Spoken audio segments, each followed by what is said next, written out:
ఆత్మీయులారా, పరమ పావనము, పవిత్రము, శుభకరము, దివ్యము, భవ్యము అయిన సాయి సుధాలహరికి గురువారం నాటి సత్సంగానికి శుభస్వాగతం.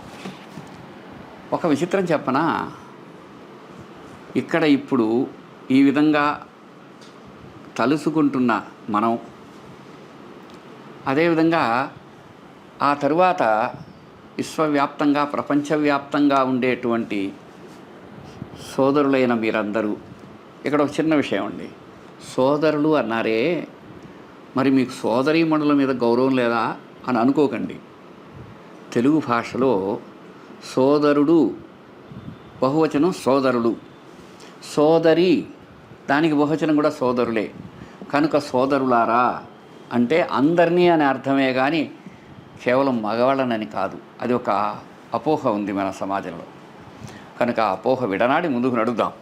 ఇప్పుడు విషయం ఏంటంటే, మనం అందరం ఏం చేస్తున్నాం, మాస్టర్ గారిని, ఆయన హృదయవాసి అయినటువంటి సచ్చిదానంద సద్గురుడైన సాయినాథుల వారిని, ఆయన హృదయవాసి అయిన ఆయన గురుదేవుణ్ణి, ఆయన హృదయవాసి అయి విశ్వాత్మకమైనటువంటి భారతీయ ఆధ్యాత్మిక ఋషి తత్వాన్ని నమస్కరించుకొని మనం ఇప్పుడు ఈ సత్సంగం చేసుకుంటున్నాం. మాస్టర్ గారు ఆయన ఎలా ఉండేవారో ఇప్పుడు జ్ఞాపకం చేసుకోవాలనిపిస్తుంది. బాగా ఎండగా ఉంది, ఉక్క పెడుతోంది, కష్టంగా ఉంది. ఆయన అనన్యంగా సాయిని స్మరిస్తూ ఉండేవారు. విచిత్రం ఏంటంటే, మెల్లగా మన మనసన్నా దాన్ని గుర్తించదు, లేదా వాతావరణం అన్నా బాగుపడేది. అది నమ్మగలమా? అనుభవిస్తేనే నమ్మగలం. ఇప్పుడు నెల్లూరులో ఆ పరిస్థితి అదే. 2 రోజుల ముందు మహా ఇదిగా ఉన్నది ఈరోజు కొంచెం ఉపశమించింది. మరి అది మహాత్ముల యొక్క దయ వల్ల జరుగుతుందా? మహాత్ముల దయ అటువంటి పనులు కూడా చేస్తుందా? పరమ పూజ్యులైనటువంటి మాస్టారు సాయి చరిత్రను రాస్తూ ఈ విధంగా చెప్పారు. అదేంటంటే, ఒకరోజు భక్తులంతా ఉన్నారు, విపరీతంగా ఎండ, బయట ఎండ. సరే, అందుకని ఏం చేశారు, ఈ భక్తులంతా తెరలు ఏర్పాటు చేసి వాటి మీద కొంచెం నీళ్లు చల్లి ఆయనకు కాస్త చల్లదనాన్ని ఇవ్వాలనుకున్నారు. వెంటనే బాబాయ్ ఏం చేశారు తెలుసా, ఆయన గురుపరాయణుడు, పంచభూతాలకు అధినాథుడైన పరమాత్ముని తన గురు రూపంగా అనుక్షణం అనుభూతి చెందుతున్న సచ్చిదానంద సద్గురుడు, పరాత్పరుడు, సాయినాథుడు. ఆయన ఏం చేశారో తెలుసా, మరిన్ని కట్టెలు తీసి ఆ ధునిలో వేసి సెగను పెంచారు. అప్పుడు వాళ్ళతో అన్నారు, మీరు నన్ను కాపాడకపోతే ఏమవుద్ది అని అంటూ సెగను పెంచి, చిత్రం ఏంటంటే కొంచెం సేపటికి వాతావరణం అంతా మారి శీతల వాయువులు ఆ ప్రాంతం అంతా, షిరిడీలోనే కాదు ఆ చుట్టుపక్కలంతా కూడా వ్యాపించాయి. ఎంత అద్భుతం అది! దాన్ని ఇంకొంచెం వివరంగా చెప్పుకుందామా? చెప్పుకుందాం. వెంకయ్య స్వామి చరిత్రలోకి వెళదాం. మహాత్ముల చరిత్రలన్నీ ఎలాంటివంటే, ఆ కాలము, ఆ దేశము, ఆ మహానుభావుడు మారతాడు, వాళ్ళ చరిత్ర మాత్రం ఒకటిగానే ఉంటుంది. కొంచెం అర్థం కావడం 4-5 సార్లు కన్నా మననం చేస్తే తెలుస్తుంది, ప్రయత్నం చేయండి. ఏమైందంటే, ఒకసారి అక్కడ ఆ ప్రాంతంలో పశువులకు నీళ్ళు ఎక్కడా లేవు, ఉన్న కొద్దిపాటి పంటలు ఎండిపోయే పరిస్థితికి వచ్చాయి. తాళ్ళని కోసేసుకోబోతున్నారు గడ్డి కోసం. సరే, వెంకయ్య స్వామి ఉన్నారు అక్కడ. ఆయన ఏం చేశారు, కూడు నీళ్లు మానేసి అనన్యంగా అగ్ని వెలిగించుకొని అలా చూస్తున్నారు.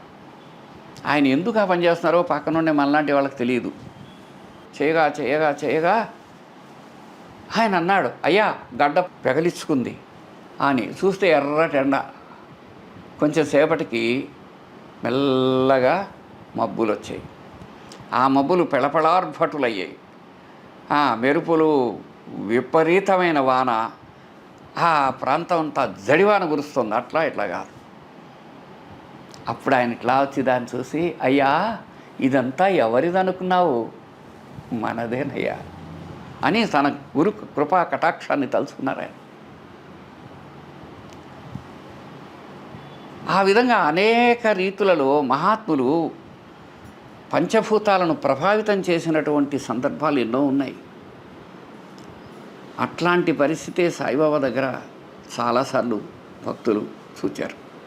సరే అండి, అది ఇప్పుడు మీరెందుకు మాకు చెబుతున్నారు, మేమేం చేయాలి అనేది తర్వాత ప్రశ్న అండి. ఆ ప్రశ్నకు జవాబు ఏంటంటే, మన బ్రతుకులలో అనన్యంగా ఒక సద్గురుదేవుణ్ణి నమ్ముకొని అనన్య స్మరణతో ఎవరైతే భక్తులు ఉంటారో వాళ్ళ జీవితాలలో ప్రతి విషయం కూడా ఈ విధంగానే అత్యుత్తమంగా మారగలదు. అది మనకి ఎవరికి వారం ప్రయత్నం చేస్తే సరిపోతుంది. ఎట్లా నిరంతరం భగవంతుణ్ణి నమ్ముకున్నవాడు ఎప్పుడూ చెడిపోడు. దైవాన్ని ధర్మాన్ని నమ్ముకొని జీవయాత్ర సాగించే వాళ్లకు ఖచ్చితంగా ఉత్తమత్వమే లభిస్తుంది అన్నది రామాయణ కథ అంతా. మీరు ఎప్పుడైనా రామకథని కొంచెంసేపు ఇతర విషయాలు మానేసి ఒకసారి ప్రశాంతంగా ఆలోచించండి. మానవ ప్రయత్నం తప్ప మరేమీ లేక దైవయత్నంతో ఎటువంటి అద్భుత జీవితం సమకూడుతుందో రామాయణం చెబుతుంది. అటువంటిదే మరో కోణంలో చెబుతుంది భారతం. ఈ రెండింటి యొక్క పరాకాష్ఠను చెబుతుంది భాగవతం. అందుకని వీటన్నిటిలో ఇమిడి ఉన్న ధర్మమేదో అది చెబుతుంది సత్పురుషుల చరిత్ర, సాయి చరిత్ర, వెంకయ్య స్వామి చరిత్ర, ఏ మహాత్ముడి చరిత్ర అయినా ఒకటే. ఆధ్యాత్మికతకు వివిధ అధ్యాయాల వంటివి అవన్నీ. అందుకని ఇంకొక విషయం ఏంటంటే, ఇటీవల చాలామంది ఏం చేస్తున్నారంటే సాయిబాబా గురించి వాళ్ళు ఏదో మాట్లాడారు, వీళ్ళు ఏదో మాట్లాడారు, అంత పేరున్నోళ్ళు మాట్లాడారు, ఇంత పేరున్నోళ్ళు మాట్లాడారు, అది ఇది అని అంటారు. ప్రపంచం కదా, ప్రతివాడికి ఒక మనసు, ఒక బుద్ధి, ఒక విధానం ఉంటుంది. అది భగవద్లీల కనుక ఎవడికి దోచినట్టు వాడు అనవచ్చు. ఇప్పుడు సాయిబాబాని ఎందుకు అంటున్నారు? చాలామంది మహనీయ మూర్తులు కొన్ని దశాబ్దాల ముందు చెప్పారు, రాబోయే రోజులలో రాముడి మందిరాలు ఎన్నున్నాయో, కృష్ణుడి మందిరాలు ఎన్నున్నాయో, సాయి మందిరాలు అంతకంటే ఎక్కువ అవుతాయని. అది ఈనాడు చూస్తున్నాం.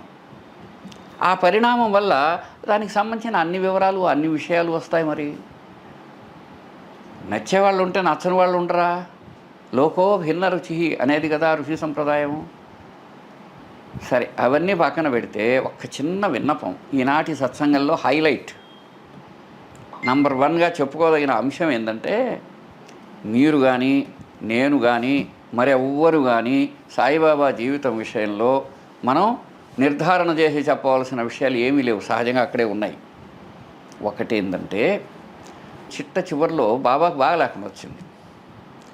జనాలు అందరూ పోయారు, ఒక దగ్గర మీటింగ్ పెట్టుకున్నారు ఆడవాళ్ళు అందరూ, ఊర్లో వాళ్ళు, షిరిడీలో ఉండే భక్తులు పెట్టుకొని చివరికి నానాసాహెబ్ చందోర్కర్ని తమకు నాయకుడుగా ఎన్నుకున్నారంటే తమ తరపున ఆయనకు రిప్రజెంటేటివ్గా వెళ్ళి సాయిబాబా దగ్గర పోయి, బాబా వారు మీరు గనక కాలం చేస్తే అప్పుడు మీకు ఏమి చెయ్యాలో చెప్పండి అని. ఆ మాట ఎలా అనగలడు ఒక మనిషి, ఒక భక్తుడు? అది నోరుండేవాడు అనే మాట కాదు అది. సరే, మొత్తం మీద ఎటైనా మళ్ళీ రేపేమన్నా అయిపోతే మన కథ అయిందే అని మనుషులు కదా, వాళ్ళ ఆలోచనలు ఇప్పటి వాళ్ళు ఎలాగో బాబా గురించి అనుకుంటున్నారో అట్లాగే అనుకున్నారు వాళ్ళు కూడా, మన ప్రతినిధులే కదా వాళ్ళు. అనుకొని వీళ్ళు ఇలా ఆలోచిస్తూ ఉండేటప్పటికి బాబా ఒక పిలవనంపించాడు నానాసాహెబ్ చందోర్కర్ని. వెళ్ళాడు ఆయన. వీళ్ళు ఏమీ చెప్పక తలికే ఆయన చెప్పాడు, మీరు అనవసరంగా తలలు బద్దలు కొట్టుకోబోవద్దు, ఇప్పుడు ఏమీ జరగబోవటం లేదు, ఇక్కడ వినాల. చూడండి, ఎప్పుడు ఎక్కడ ఏ విధముగా ఏమి జరగవలెనో అది అప్పుడు అక్కడ అలాగే జరుగుతుంది. కనుక మీరు ఏమి మీ బుర్రలు బద్దలు కొట్టుకోకుండా ప్రశాంతంగా ఉండండి అని చెప్పారు. దేని గురించి? తన చిట్ట చివర ఏం చేయాలి, ఎలా జరుగుతుంది, ఏం చెప్పాలి అని. అయిపోయింది కదా. ఏమైందో తెలుసా? మురళీధరుడి పాదపీఠం దగ్గర భారతదేశానికి గురుశ్రేష్ఠుడని చెప్పదగినటువంటి మురళీధరుడైన శ్రీకృష్ణ పరమాత్ముడి యొక్క పాదపీఠము దగ్గర ఈనాడు ఆయన సమాధి ఉంది. దాన్ని ఆయనే ప్రారంభింపచేశారు, ప్రోత్సహించారు. అందులో ఆయనే ఉన్నారు. ఎన్నో సంవత్సరాల నుంచి దాని గురించి చెప్పారు కూడా. దగ్ధీవాడ అన్నారు దాన్ని. ఏమన్నారు? దగ్ధీవాడ అని అన్నారు. అంతేకాదు, ఇంకొక విశేషం ఏంటంటే, ఈరోజు ఎవరైనా అవనివ్వండి, ఆయన గురించి ఏమేమి విమర్శలు చేస్తున్నారో ఆ విమర్శలన్నిటికీ సాయిబాబా జీవితంలో, సాయిబాబా కాలంలో, సాయిబాబాయే ప్రత్యక్షంగా చెప్పిన సందర్భాలు, సమాధానాలు ఉన్నాయి. కాబట్టి ఇంక మన ప్రమేయం ఏం అక్కర్లేదు. దేన్ని గురించి అయినా ఒకరు కానీ మాట్లాడితే దానికి వెంటనే సమాధానం ఆయన దగ్గరే ఉంది, అన్ని రకాలుగాను ఉంది. కాబట్టి సాయి చరిత్రను క్షుణ్ణంగా చదివి మననం చేస్తే మనకే అర్థమవుతుంది. చివరగా భరతవాక్యంలాగా ఒక మాట చెప్పుకుందాం.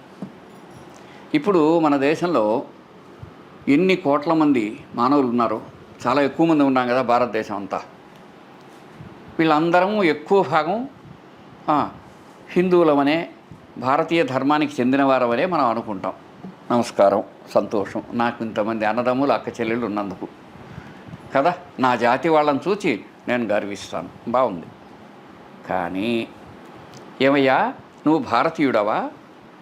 భారతీయుడవైతే ఇప్పుడు ఒక క్రిస్టియన్ ఉన్నాడు, ఆయన బైబిల్ చదివి నా మత గ్రంథం ఇది, నేను ఆయన చెప్పినట్టు వింటాను అంటాడు. అదే ఒక ముస్లిం అయితే నా ఖురాన్ అంటాడు. సిక్కు మతస్థుడున్నాడు, గురు గ్రంథ సాహిబ్ అంటాడు. బౌద్ధ మతస్థున్నాడు, త్రిపీటకాలు అంటాడు కదా. ఎవరికి వాళ్ళకంటూ ఒక సిద్ధాంత గ్రంథాన్ని, ఒక బోధను, దేనో దాన్ని చెబుతారు కదా. మనందరము భారతీయులము, హిందువులము ఇవన్నీ అంటాం కదా. భారతీయ ధర్మాన్ని వివరించేటువంటి గ్రంథాల పేర్లు చెప్పండి. మనం చదవకపోతే పోయాం, ఏవి చెబుతున్నాయనే విషయంలో మనకు స్పష్టత లేదు.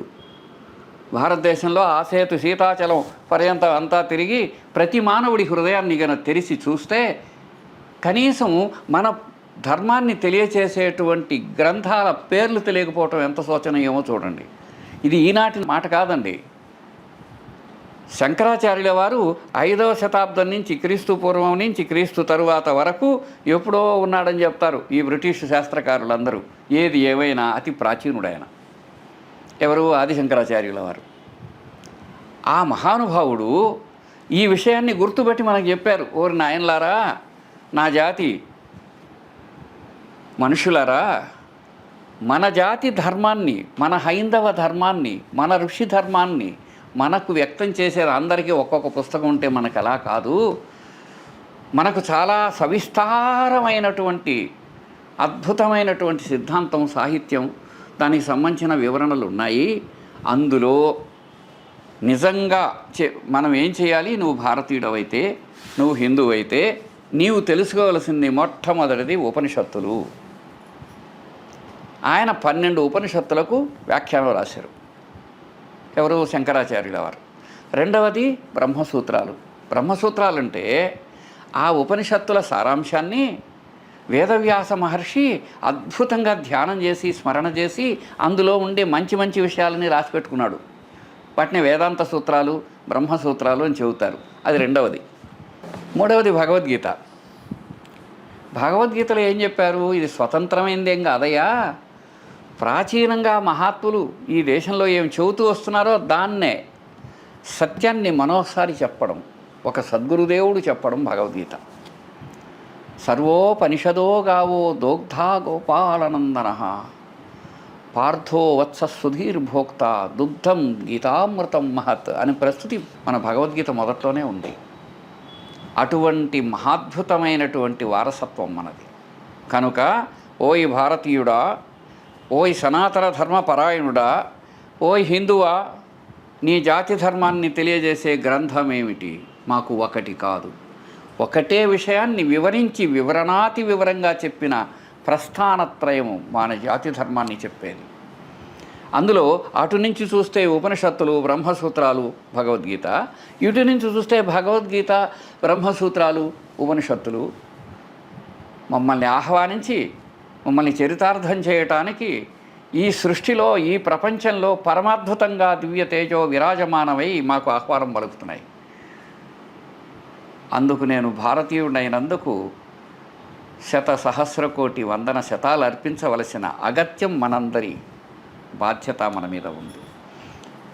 కనుక భారతీయుడనైనందుకు గర్వించు. ఆ ఋషుల యొక్క అద్భుతమైన సంస్కారానికి దానికి నివాళి అర్పించి ఆ బాటలో ముందుకు నడు అన్నదే సచ్చిదానంద సద్గురుడైన సాయినాథుల వారి సందేశమని పరమ పూజ్యులు భరద్వాజ మాస్టర్ గారు వివరించారు. మీలో ఉండే పరమాత్ముడికి నమస్కారం. శ్రద్ధగా బాగా ఆలోచించండి. ఆ విధంగా మనం ఎన్నుకున్న సద్గురుదేవుడు ఎంత మహానుభావుడో గుర్తిద్దాం. మన జీవితాలను పావనం చేసుకుందాం. మనకు సాటివారికి కూడా ఉత్తమమైన రీతిలో జీవిద్దాం. ప్రస్తుతానికి సెలవు. నమస్కారం.